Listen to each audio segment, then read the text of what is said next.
All right, everybody, welcome back to the after show for episode number 46 of FinalBossTV. Talking about Oceanic Raiders today and raiding down under. So, let's get to some questions. We have some things that you pulled from chat room and stuff, Anna, that you thought would be good to bring up. Yeah, sorry. So it caught me by surprise. I have them written down somewhere, but I do remember one question that that came up when we were talking about latency, and especially with all of the many trials and tribulations that you guys say that you've gone through. Have you been in situations where your guild has made adjustments so that because of your latency, like are there situations where you don't do a job because you have worse latency, and or are there situations where you've been sat because of your latency or anything like that? Yeah, I mean, with regards to that one, that's a really good question. I think, there are a few examples. I'll go over a few. I'm sure Arrow has a few as well. I think in terms of adjustments to sort of deal with latency, Garrosh is one of the best examples. Putting people on the engineers. Now, we had to always add sort of an extra person on the engineers for some attempts, simply because some people would just lag, during the sort of attempt. And they wouldn't be able to get out the same damage output as they would if they weren't lagging. So, you always have to sort of adjust for that by sending an extra person to the engineer. And in terms of getting set for latency, it definitely happens. I think that's one of the biggest sort of stigmas of Oceanic raiding is that you'll have some of your best players who will just get unplayable lag and you just have to sit them. You have no choice. It doesn't matter. It doesn't matter what you do, really.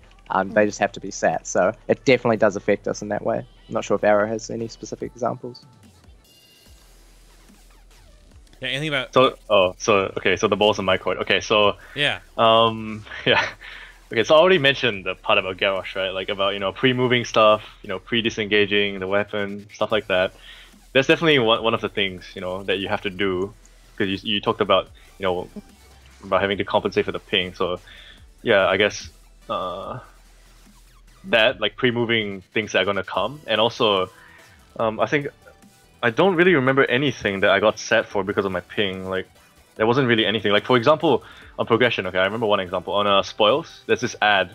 I can't remember the name of the ad now because it's been so long, like 8 months ago. But it's like this yeah, it's been really long, more than half a year. If you describe it, I can probably name it. Yeah, it's like a Klaxi guy that has a debuff, that has a buff on him, and you need to dispel the buff, otherwise he puts like a Sandra armor on the tank. You need to trank shot it. Yeah. So yeah, I needed yeah, correct. I needed to trank shot it. So like what I would do, because my ping was like pretty bad, like 4,000. So what I would do is I would count the seconds that the mob spawns. So like the moment someone opens a crate, I look at the crate. Is it that mob? It's not? Okay, then I ignore it. I mean, well, I don't ignore, I just DPS it. But if it is that mob, like I count 4 seconds and then I hit my dispel, even though the buff didn't come up on my screen yet, but I just dispel, and it gets dispelled every time because it's about 4 seconds before the buff comes out. So like stuff like that. Even I remember even back on Horidon, you remember when the ad jumped down and healed the boss. I can't remember the name. Yeah, they slipped my mind, but when the ad jumps down, you count about Dragon Mancers or whatever. Yeah, those ones. The healing guys. Dinomancer. Yeah, that's the one. And that other mob, it was a war caller. Chad is informing us. That's the one. Yeah. War caller. So like the Dinomancer would heal the boss, and every tick is like, I don't know, like 50 mil or something. So like that was pretty huge. So you needed to interrupt that immediately. So like you would do the same thing. You would count about 4 seconds, and then you would interrupt. And it will get it every time. Like if you were paying attention at where the mob jumps down from, because it always lands at the same place. So like using things like that, you can sort of overcome latency. But I don't remember any specific scenario where I've been set because of my ping. I mean, I don't think so. That's good too, though. But I think that's a good thing to hear about. Like not like that the top guilds aren't. I don't want to say like it's not like prejudice, but like latencyist against people that can't handle it. Because I assume that. Because you can deal with it, you know how to play around it because you've been playing with it so long, that still makes you just fine and still totally reliable as a raider. So, which is good. In fact, I never ever talked about these things. Well, not a lot during raid. Like I wouldn't mention things like that because like to them, this is not an important part of the encounter. I just deal with my own problems. And I wouldn't even bring this up anyway. So like they didn't even know about this. They just thought I was a normal American raider with normal ping. So like to them that was. That was what I was, pretty much. Yeah. I guess it doesn't really matter why you're having a problem. The question is just, can you do the job or not? So exactly. That's the bottom line. Yep. That's pretty much it. Yeah, if you can deal with it, it doesn't matter how you do it. If you're doing it correctly, they're not going to question it. I think the chat actually brought up a really good one. Was Maloriak in BWD?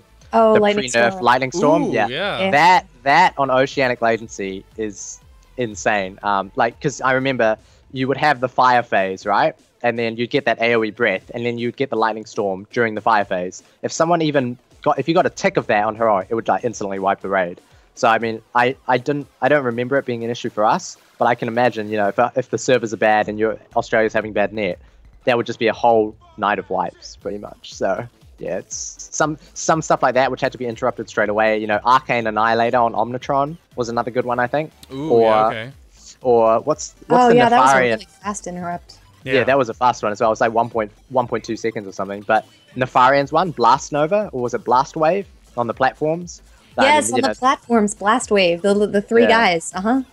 Yeah, definitely. So, you know, those ones, and then Halphus interrupts. Everyone remembers those. Shadow Nova from Halphus. So, you know, stuff like that on Oceanic ping can definitely be a bigger challenge than it needs to be, I feel. Mm-hmm. How about Moose on Loose brings up a good point. The first boss in Heart of Fear, the circles. Imperial Vizier Zorlak or something. Oh, the pancakes. What were the circles called? God, they're attenuation. That was very, very, very painful. Yeah. Yeah, attenuation. I know. We had a raider. Actually one of our tanks, Omega, the guy who writes DBM. Right. He lives in like bumfuck Georgia, and he has satellite internet. So his internet is just. Right, he just has no good internet options. I don't actually know if it's satellite. It's like a really bad DSL or satellite or something. And on attenuation, he used to tell us that he would run through the green ones, because if he ran through the green ones, then on his screen, then that would be like he would be in the safe spots after the latency had kicked in. It was just like what you were saying about the fire. Weird, on Siegecrafter's belt. So, yeah, it's crazy stuff. Yeah, I mean, I think pretty rough.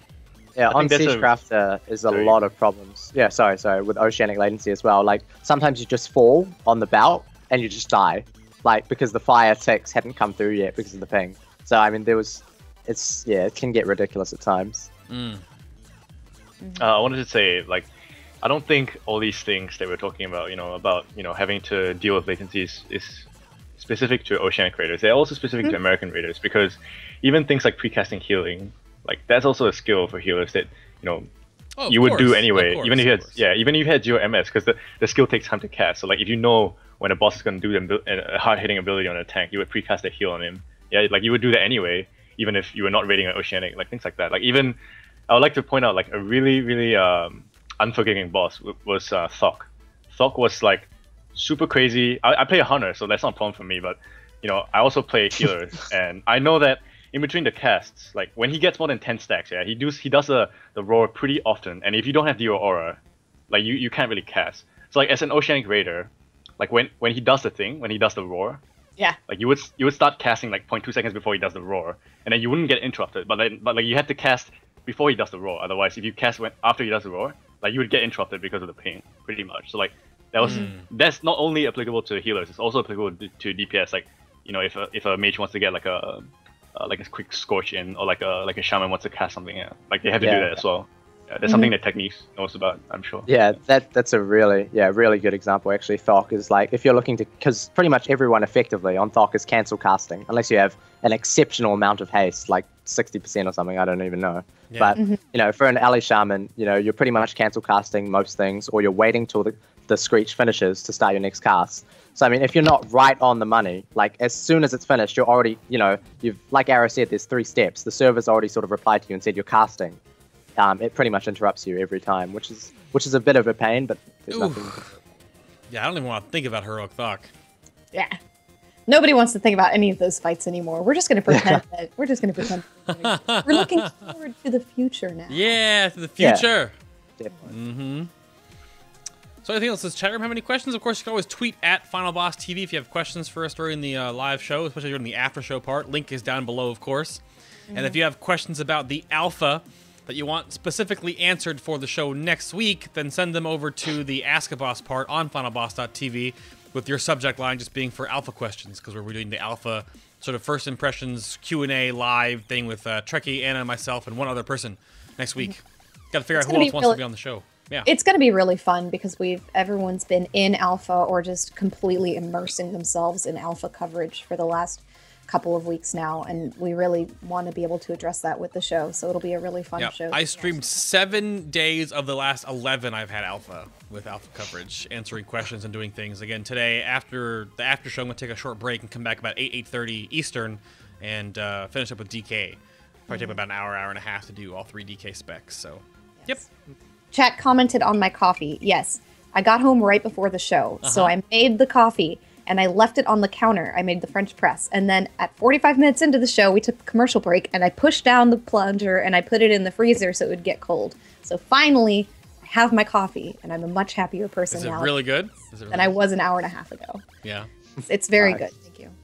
I was gonna say I'm not gonna have cold coffee because it's like winter here, but I just remember like it's summer now in the US. So yeah, it is. And it's very hot in North Carolina. It was a really hot day too. Well, I guess it's still it's spring now. I guess spring. Yeah.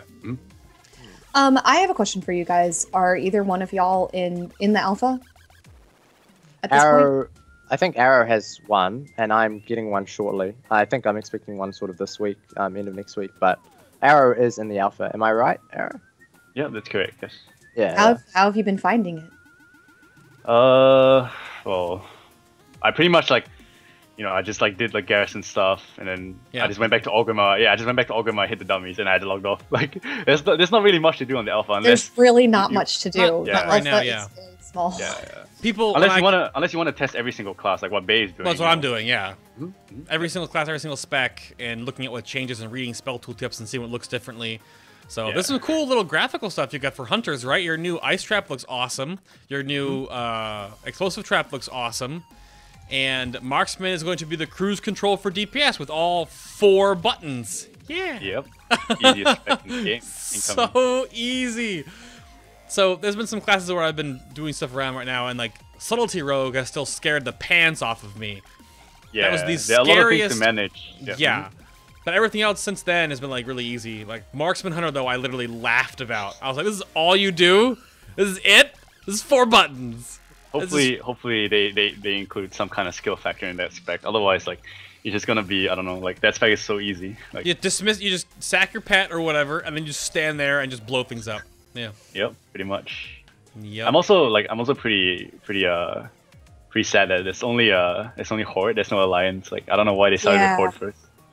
Well, it's Horde first to test their starting zone, and then we'll get Alliance patch soon. Horde gets disabled, and we test the Alliance starting zone and the Alliance garrison stuff. They're wanting to test the starting experience when you land and make your garrison, make sure it doesn't blow up when you get there, as I'm assuming. And then once they get those 2 areas figured out, then they'll patch in to be able to go all the way to 100. They're going to be able to, on the EU server right now, I think you can test level 100 characters to test the PvP stuff, because you get the full PvP made gear. So yeah, we'll see. It's slow rolls. Every week or 2 we'll get a new chunk. So, but right now, if you're a Horde main, you can log in on your real Horde character and test your actual 580 plus eye level gear. Whereas if you're not, I can't play my shaman yet. So, Keldaric comes in on Twitter and asks, for Oceanic, have you raided with people who have moved to either EU or US to actually get a better raiding experience? Kind of extreme. Wow, that's a pretty big commitment right there. Moving countries for a video game. I don't know. Why don't you answer this? You seem more suited for this question. Yeah, I mean, I haven't known anyone personally who's moved just for the purpose of raiding and a better experience. I mean, I've known people who have sort of raided Oceanic, moved to a European country, and have continued to raid Oceanic. I mean, I wouldn't say the sort of the reason behind the sort of move was I want to play WoW. I want to play WoW, so I'm moving to Germany to get better ping. I definitely don't think that was the case, but yeah, I mean, they've still managed to sort of raid, and they've definitely said, raiding from EU, they get around 80 MS to the same server as we, 60 to 80 MS, and they obviously have far better internet over there as well. So, no, I mean, so I think to answer your question, no one sort of moved to EU or US just to raid. But it has happened, with regards to other reasons.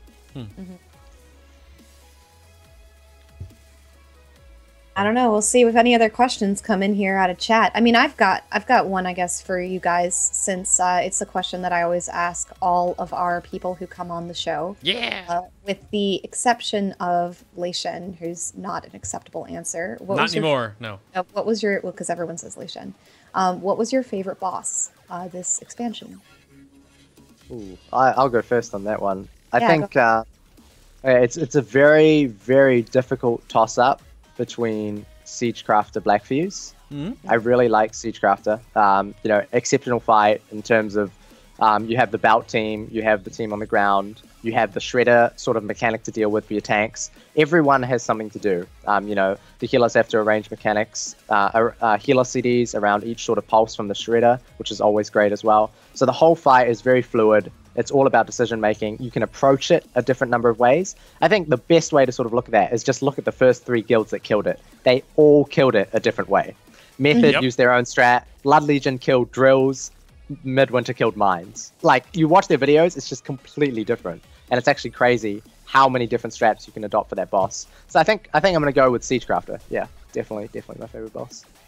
Okay, Arrow, how about you? This is a really easy answer. Like, the answer to this question would be Siegecrafter, obviously. That would be the best. I'm gonna have to start excluding Siegecrafter as well. That would be the best boss, and then the worst one would be Klaxi. Like that, yeah.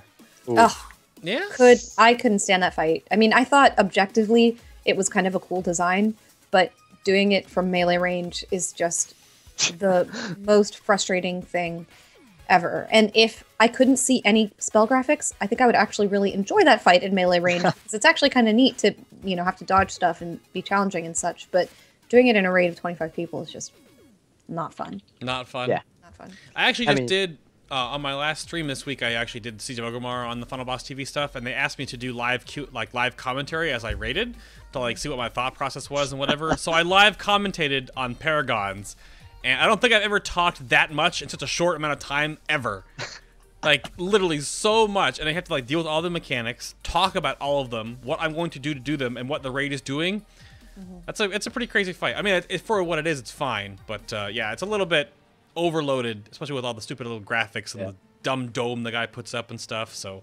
I know we had two apps join the raid in the same week. Not anytime recently, so I don't think it's going to be obvious who I'm referring to. And there were 2 apps, and one of them, you can really clearly tell how much of a difference it makes when someone has researched the fight, watched some videos, and knows what the names of all, or is vaguely familiar with what all 8 of the Paragons do.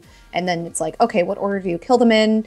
Okay, you know, how do you deal with mutations? All right, I'm good to go. And then someone else who just comes in and has no clue what is going on. Like, what should I know about this fight? And you're just like, you're just going to sit. We're not going to. You're just going to sit. We're not going to bring you in for this. Yeah. But it's just such a complicated fight. Yeah, I think Paragons is a good example of the worst fight. But although I really, really disliked Amber Shaper in Heart of Fear, I thought that was a really gimmicky fight that didn't work out as Blizzard planned. Terran syndrome. Yeah, pretty much. I mean, the way we killed it, now that I sort of look back to it, we used the combustion trick, where, you know, you combust the boss and spread it to the big monstrosity, and it kills it in, like, I don't know, no time at all. Correct. So we used that, and then Blizzard, I think, fixed that way in the future to stop that from happening. But yeah, I thought that was a really gimmicky fight, which they sort of badly designed, but definitely on the same sort of level as Klaxi. Oh, here's a really good question from Nakaris in chat. What is the one change that you would like to see to your main that hasn't been announced yet? Arrow, you can go first. Yeah, I definitely have an answer to that one. Oh man, you caught me off guard. Because I started raiding in I started raiding in DS, but I actually started, you know, like dabbling into WoW maybe like a tier before that, or a tier or 2 before that. And when I was playing WoW at that time, Hunters had this thing called minimum range. Do you guys remember that? Yes. Yeah, I remember. It was 8 yards, right? Or 4 or 8 or something like that. Yeah. The Hunter community is very split over this, but I want them to bring that back, because that is such a skill. You know, it requires so much skill to be able to. I'm also like in agreement with you there. If they brought back the minimum range, but then extended all hunters to be able to shoot from 45 yards, basically, just all hunters 45 yards, but you also have the dead zone. Yeah, something like that. Yeah, yes, yeah. like give us something else, and then give us back minimum range. Obviously, yeah. Well, because I know marksmen get 5 more yards as a perk or something in Draenor, so you get 45 yards, but you have no dead zone, so you just get this huge swath of space. Yeah. But I wonder, just from like an outside perspective, I've never played a hunter before, but I always thought that was like that was a skill capable thing. Like to close on a hunter meant the hunter wasn't doing his job right, but if you can close on a hunter, you're doing your job right. So it kind of gives that back and forth. Yep. But if they make all hunters just shoot from farther away, but give you a dead zone again, like this should be a thing. Do it, but this should be a thing in PvP, and maybe not PvE, maybe not on raid bosses, but definitely in PvP. Like it will bring back a lot of the skill factor in terms of hunter gameplay. Like when they remove readiness, when they remove dead zone, when they remove a lot of things like wing clip, all those skills that I used to remember called the WoW.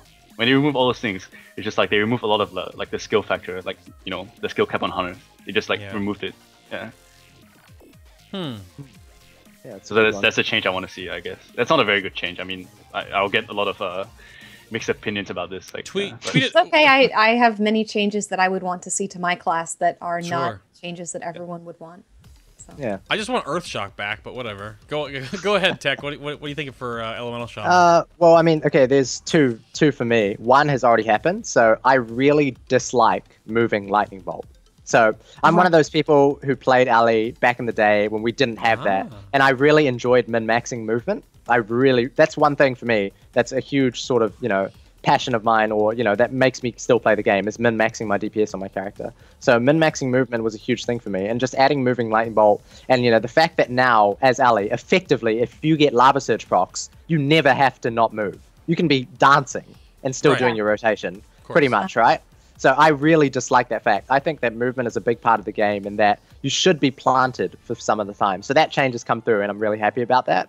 Another change that I would like to see is maybe Ali B redesigned our AoE rotation. Because right now, all we do is pretty much spam chain lining. I mean, for example, I think the best example is the way we do Fallen Protectors. I think every guild does it this way now, is you just stack them all together and AoE them down. Would I be correct for you guys as well? Yep. So literally the whole fight, 95% of my damage is chain lining. I just stand there, spamming one button. Literally one button. I don't even stop to resummon my Searing Totem. I don't even stop to Earthshock. I just spam one button. And that's like 700k DPS. That's not going to change because they removed there's Earthquake, rest in peace. It's gone. Yeah, I know. So, like they need to sort of redesign the class around that. And I don't think they have it. I'm like looking at the way Celestion is sort of approaching it. I don't think they're going to do that. I actually think they're just going to leave Chain Lightning the way it is. And I'm fairly sure that's the way it's going to happen. I don't know why they don't give. You should really be pushing more than one button in your AoE rotation. Yeah, no, I honestly think. Yeah. I just like that personally for not have a flavor, but if they could figure out some way to make forked lightning work again. Yeah, that was so good. Oh yeah, I remember back that. as a glyph or something. Because chain lightning is a cast time and it hits things and it diminishes it as it effects, and you can make it do 5 things, right? So you're kind of capped automatically at 5 or 3, depending on how math works. I know if you do 5, if it's 5, it's more damage than if it's 3 without the glyph. So whatever. Correct. Yeah. But forked lightning could be like an instant cast proc that goes over something else. Sort of like how arcane mages and stuff like that, they get that proc for like arcane missiles or whatever. Yeah. But forked lightning would just be something different to do, but it's an instant cast, and it shocks up to 3 to 5 or whatever targets that you're, within range or off your main target or whatever. Because Shaman literally, for elemental, you have lightning, you have chain lightning, and then lava beam if you're ascended, and that's all you have now. Yeah. You don't have magma totem. Earthquake is gone. You have nothing, and that's like no other class I think in the game has 1 AoE ability. Yeah, it's a bit options. ridiculous. I mean, like, I'm not sure if you noticed the level 100 talent. We have a totem, that like lava spew totem or something. Yeah, the so lava can be throw used. up. That's what we'd be using too. Mm-hmm. Yeah. So that can be used in conjunction with chain lining. But lava I mean, in terms of the fact that you just like sit there for the whole fight, like literally, I'm just literally spamming my R button the whole fight. Like my hand gets tired. I have to change hands in the fight. I like literally, I'm spamming it with this finger, and I change to this finger because my hand is getting tired. Like that's how ridiculous it is. So there's absolutely no.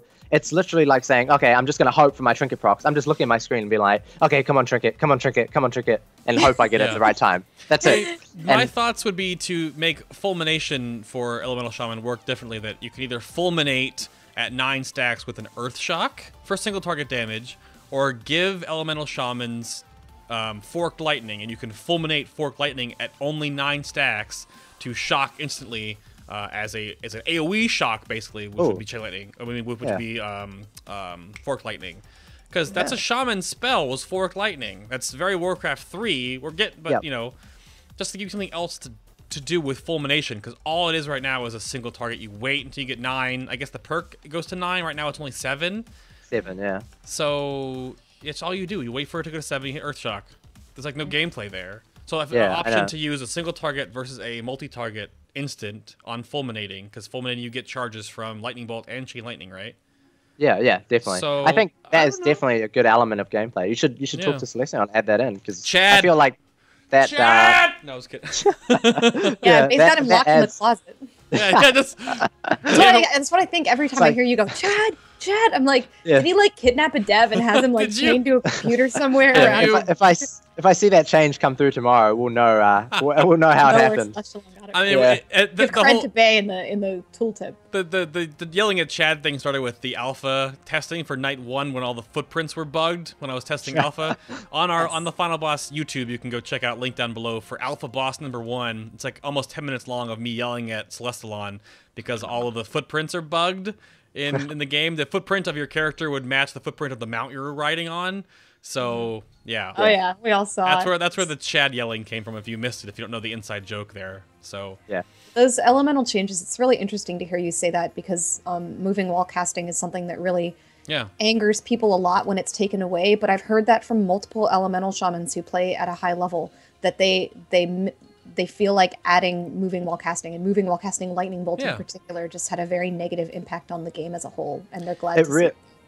Yeah, it really did. I mean, that's honestly the best way to put it, is that, you know, when you get changes like this, the top sort of min-maxes, people who, I mean, I think you get different people who play WoW for different reasons. And I think those people who play WoW to really explore their class and have a difficult rotation, as well as, you know, be able to say, for example, if you do this 10% better than X person, you would gain a 20% DPS increase. I feel like the people who play WoW for that really hate easy skill cap mechanics. Like Arrow was saying, you know, wing clip, Call of the Wild, stuff like that being removed, simplifying the class then makes it so even if you play perfect and someone else plays at 90%, your DPS is similar. So that sort of removes the skill cap, which is quite annoying, to be honest, if you put a lot of effort into min-maxing. Yeah, the distinction will not be much. Like it shifts to things like random things like, you know, RPPM trinket procs and trinket procking. Pretty much it's like prorators right there, like two words, like trinkets, trinket procs. Yeah, like, that's it. Yes, that is it. I just tweeted at Celestalon. I asked him, can you give Forked Lightning to elemental shamans to be an instant AoE at max stacks of fulmination to give them AoE options? We'll see if anything happens. Probably not, though, but I'm helping you guys out. It's okay. We'll see. Thank you. I mean, wouldn't it work for you? Do you guys have fulmination as sort of...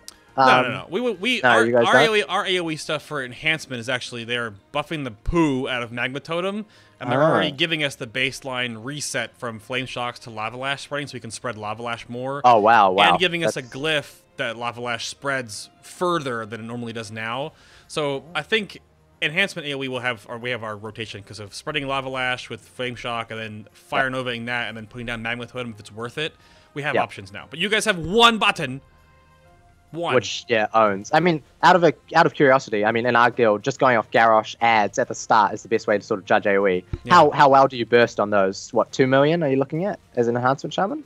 I mean, I think that we'll have people that have. I think Beth on the enhancement show last week said on RNG, of course, on like the first poll, he's seen like 2.67 million has been his highest burst, but that's only like 1 or 2, and that's if you use Echo and you're Fire Nova's Echo and they go off crazy, right? So that's fair. Yeah. But like the interaction with Flame Shock spreading and Lava Lash resetting and Fire Nova is fine, I guess, for me. But I just look at every other class in the game as I've looked at almost every single one of them except DK, and they all have options for AoE. Like they have things. Like Hunters have a trap, they have multi-shot, they have Serpent Spread or whatever for survival. They have options and things. But literally every class has other things to do than one button. Yeah, it's one of the things that I like about my Rep Paladin is that I feel like I at least have interesting things to do with regard to AoE. It could be more interesting, but then I think about what it's like on my Ellie, and I'm like, yeah, the one button thing. It's so frustrating to ignore fulmination. I feel like I hate ignoring things. That's a really... It lights up. It lights up. Yeah, exactly. It lights up and it drives me nuts. Yeah, I mean, that's one thing I actually talked about. I mean, in regards back to the Protectors thing, is like when I'm doing Protectors and it's like, you know, people on my stream are like, why aren't you refreshing your Searing Totem? And I'm like, well, that's just Blizzard completely stuffing up Elemental Shamans. The fact that to refresh Searing Totem is a DPS loss on this fight is ridiculous. Because like you should have it uptime. And I'm just like, there's no point in me doing anything but spamming chainlining because it's a DPS loss. And that's just a fundamental flaw in the class, really. That's all that can be said. But I mean, I know you could be doing so much more. Like if Magma Totem was worth a damn, you could be like projecting your Magma Totem into stuff, or you could be using Earthquake. Well, they don't even have Magma Totem anymore. It's gone. Yeah, I know it's gone. My LE is my favorite alt, so it's the class I'm most familiar with besides the Paladins. I guess I have another question for you guys because it comes up in chat, and I hope chat won't completely kill me for asking this question, but I think it's really relevant, and we've asked it before. Are there any other games that you've played? Like, did you play any MMOs before WoW, or was WoW your first MMO? And are there any other games that you're playing right now, I guess? Arrow, you can go. Yeah, I play Diablo on a pretty serious basis. Like, oh, you're a hardcore Diablo player then. Yeah, it really is. Hardcore. Yeah, I'm like, what's your Paragon level? About 652, not very high, but I'm like rank 1 right now on Diablo Progress, rank 1 world, and I'm trying to keep that rank, so I'm playing a lot. Not very high. Not very high. You're definitely. I'm like 70. What the crap? I feel like I'm listening to all those like top 10 world raiders who are talking about how like you're not really hardcore if you're not like ranked in the top 5 in the world, and you're like, yeah, my Paragon level's not very high. And I'm like, no, I think it is kind of high. 652 is pretty high there. Yeah, he's played it a lot lately. I mean, what are the top levels in Diablo 3 right now, like for Paragon? Are we seeing like people like 800? I think 800 around 800. Yeah, 800. No one's broken 1,000 yet. No one's broken 1,000. No. The EXP in Diablo gets exponentially harder, like a lot harder when you're above like 550. Like it gets really, really hard. So like, you know, I would say 652 to 800 is probably the same amount as 1 to 652. Well, no, like, I thought the XP caps after a certain level, and it's the same every level. There's no, they removed the cap. There's no cap. Oh. Yeah, it gets a bit ridiculous. Like I think Arrow would be looking at something like 1 billion XP more, probably more per level. But now it's 7 billion Mantech per level. 7 billion. Yeah. Jeez. Yeah. Anyway, I mean, that's. But yeah, I play other games as well, but I think Diablo and WoW are pretty much the two the most serious ones for me. I see. Cool. I mean, for me, it's it's similar. I mean, I play Diablo as well. For me, I'm different than Arrow. Arrow likes to, sort of be #1 in the DPS and stuff. I like to get kills quickly. So yeah, I killed Malthus T6. Like I enjoy that kind of stuff. Like killed it. I think it was 4 days after launch. So it was like one of the world first kills with actually one of Arrow's guildies, Tiger Lady. You may have seen him on the guild on like around here and there. He's a resto druid from Midwinter. So like we did that, and that's always fun. I enjoy that kind of stuff. And then I played Dota too. So I really like sort of playing Dota and MOBAs and stuff like that. But, oh, you're one of those. Yeah, I'm one of those. I mean, there's always that LOL group. Your guild's either a LOL guild or it's a Dota guild. So I'm not sure. I know Midwinter's a LOL guild. Yeah, they love LOL. Right. But I'm not sure what your guilds are, Day and Anna. It's League, I think, mostly in League. Crisp. League. Yeah, mine is mostly. I would say that the people who do that are mostly League. Yeah. The only thing I'm playing right now is Anna and I are both playing WildStar on that side a little bit there. Game. A little bit. I'm playing it a little bit. Yeah. A little bit. Yeah. How are you guys enjoying that? Not too bad. It is ridiculously buggy. I am enjoying the WildStar beta. Oh, you're doing the WildStar beta. It is the buggiest, most fun game I've played. Yeah, I really like it. I would ask Coltrane if he's enjoying WildStar, but I think he's still in queue. So I think he's still my guild all congregated on the same server, which really impacts my enjoyment of any new MMO because we split like in Rift we split, and in Star Wars we split, and so we've got like a home, and I think that there are like 70 people in. We have 78 people in our WildStar guild right now, so it's like a nice big big community of people. So and that really helps out for me. Mm-hmm. But yeah, I mean it's fine. The world lag, I think that the way that they deal with world lag is not good. I'm a little peeved at the fact that like there was that patch recently that was meant to fix a lot of bugs, and it just created more. Like they gave you a report. They're like, oh yeah, we're gonna deal with the gold sellers. We're gonna give you a spam button, and then the report spam button is actually broken. It broke. And freezes the game for a couple seconds, and then errors one of Carbine's own add-ons. I mean, you can't. Yeah, it's just. I mean, you can't give them too much flack. The game's been out for like a week or 2 weeks now, I think, right? And WoW in vanilla or classic was buggy for like a year and a half. I don't think it's but I don't compare MMOs released in 2014 to MMOs released. No, of course, that's fair too. I was saying no, but we always look rose-colored glasses about that kind of stuff. But it'll get there. It's fine. Yeah. Chat room is waiting for me. Mm-hmm. I used to play Star Wars: The Old Republic quite a lot, and then before that, I came from Galaxies. That's my first MMO. So. Yeah. Rest in peace, Galaxies. Mm. We'll see. And I hear we've got a lot of people who, the people who have been talking about it in some of the forums I frequent are in Endgame already, and there are some serious balance issues in Endgame right now. The devs aren't going to nerf the difficulty of the content, which is great. I like that, and I can't wait to see it.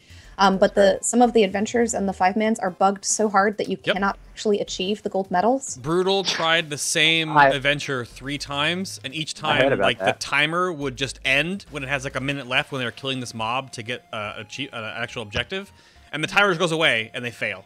Yeah, some of the, and like you don't even know what I've been looking on the forums to see what people have listed off as the gold qualifications for some of the 5-mans and the adventures, and some of them like nobody even knows what they are. Yeah. And the costs at Endgame are also just really not tuned well. It's so expensive to repair, and there are very few ways to make money. You're not there. Apparently it's just a complete gold sink to do endgame content right now because the repair costs are so high with regard to how much money you're making just in general. It just doesn't seem tuned very well. Yep. Mm-hmm. I found the crafting to be really fun, though. I've enjoyed that. Yeah, it's like a minigame in a minigame, exactly. And if you haven't done anything with your house yet... Yeah, the house stuff is amazing. So stupid. It's so much stuff to do, but yeah. It's a promising game. I think it's promising. It's something fun to do while there's nothing to do in WoW. Oh, I'm getting chat room to be all nostalgic about Galaxies. Yeah, Galaxies, woo! But I think it's about time. This song is going to get turned down real quick. Okay, we've been listening to MDK. I'll link it again real quick in chat during this whole little after show thing. Hope you guys had a good one. I'm going to hit the regular button now, and we're going to get out of here. I think it's about that time. So, again, thank you all very much for being here. Go around the table again real quick. Arrow from Midwinter. You can go find more about Midwinter, of course, and their mythic races here in the future on mwguild.net. Thank you for being here, sir. It was awesome. Thank you very much for having me. And then we have a Tekniqz over here from Crimson. You can find more about him over on twitch.tv/his name. Right down there on the bottom of the screen. You guys can check him out. Thanks, Tech, for being here. It was awesome. Yeah, it was really nice to have me. Thanks a lot. And Anna is over here on Twitter @AnnaPhil. Yep, @AnnaPhil. So definitely follow me for some good stuff. And we haven't had any shelf incidents now for 2 weeks, so we're good to go on that.